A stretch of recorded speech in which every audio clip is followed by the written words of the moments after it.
Iran Israel সংঘাতের মধ্যে এবার পাকিস্তানেও হামলার ইঙ্গিত দিয়েছে ইসরায়েল। দেশটির সাবেক এক মন্ত্রী বলেছেন, পাকিস্তান ইরান থেকে খুব বেশি দূরে নয়, আপনার উপলব্ধি যথেষ্ট। তিনি বলেন, ইরানে অভিযান শেষ হলে আমরা পাকিস্তানে পারমাণবিক কর্মসূচি ভেঙে ফেলার চেষ্টা করতে পারি।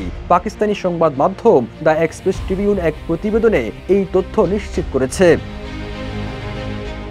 সামাজিক যোগাযোগ মাধ্যম এক্সে দেওয়া এক পোস্টে ইসরায়েলের সাবেক মন্ত্রী মের মাসরির এমন হুমকির পর বিভিন্ন দেশে দেখা দিয়েছে মিশ্র প্রতিক্রিয়া। অনেকে পাকিস্তানের পাশে দাঁড়িয়ে মের মাসরির এমন মন্তব্যের নিন্দা জানিয়েছেন, আবার অনেকে ইঙ্গিত দেন পাকিস্তান অতীতে কূটনৈতিকভাবে সংযম দেখালেও তার পারমাণবিক সক্ষমতা একটি বাস্তবিক প্রতিরোধ শক্তি। ইসরায়েলের সাবেক উপপ্রতিরক্ষা মন্ত্রী এবং লেবার পার্টির কেন্দ্রীয় কমিটির সদস্য মের মাসরি এক্সে দেওয়া ওই পোস্টে আরবি ও উর্দু ভাষায় এই হুমকি দেন। বর্তমানে মের মাসরি ইসরায়েলের সরকারি কোনো পদে না থাকলেও লেবার পার্টির জ্যেষ্ঠ সদস্য হিসেবে ইসরায়েলের কৌশলগত মহলে তার প্রভাব রয়েছে। ওয়ালটন আবারও মিলিয়নিয়ার অফারে ওয়ালটন ফ্রিজ কিনে আপনিও হয়ে যেতে পারেন মিলিয়নিয়ার।